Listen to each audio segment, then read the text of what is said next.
Grégory Pasquet, vous venez d'organiser un rassemblement devant l'ambassade de Syrie. Enfin, c'était l'ambassade de Syrie avant que la France coupe les liens diplomatiques avec ce pays pour protester contre le projet d'intervention états-unien, franco-israélien en Syrie.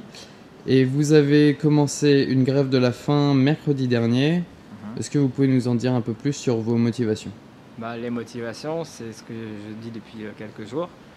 C'est je ne veux tout simplement pas de guerre. Enfin, je veux qu'il n'y ait pas de guerre ni en Syrie ni où que ce soit. C'est pas à nous d'aller en guerre contre la Syrie, surtout quand les États-Unis, la France et Israël n'ont aucune preuve. Il n'y a aucune preuve de ce qui est avancé. De un. Et de deux, je dirais aussi à notre cher gouvernement français, enfin surtout M. Hollande, qui a outrepassé, qui a refusé à l'Assemblée nationale et au Parlement de se préciser là-dessus, puisque maintenant on prend dans une démocratie comme la France, donc qui est une démocratie dictatoriale de gauche, voilà. Pour moi, c'est clair, c'est en gros outrepasser les fonctions donc, des députés, des députés et des parlementaires, hein, que ce soit à l'Assemblée nationale ou au Sénat, et faire en fait, c'est M. Hollande qui veut faire la guerre en Syrie sans demander l'aval au peuple. Et donc, j'ai décidé de faire cette grève de la faim parce que les manifs, c'est bien, ça fait des années que ça dure. Les manifs servent à pas grand-chose. Voilà, je passe l'étape supérieure qui est une grève de la faim. C'est une grève de la faim, mais je bois quand même de l'eau. Voilà, ça faut le dire.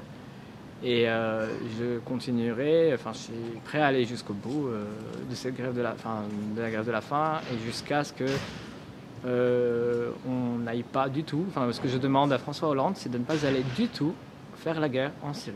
Voilà. Alors, l'avis du Congrès américain a l'air de plus compter que l'avis du peuple français. Oui.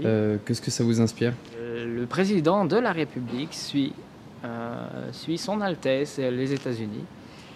Et effectivement, le peuple français n'est pas du tout... on s'en fout du peuple, de ce que pense le peuple français. Voilà. Pour conclure, est-ce que vous auriez un petit mot à adresser justement à ce peuple français? Le peuple français, ça serait bien qu'il se réveille un peu et qu'il se bouge un peu plus, quoi. C'est-à-dire arrêter arrêter d'aller que sur Internet. Moi je dirais au peuple français de se réveiller un peu, parce qu'il serait peut-être temps, hein, quand on a un président qui se dit le président normal. Pour moi, c'est pas du tout le mien. Voilà. Et puis c'est surtout le peuple français, réveille-toi. Voilà. C'est ce que j'ai envie de dire. Réveille-toi et sors dans la rue. Ne reste pas derrière un PC.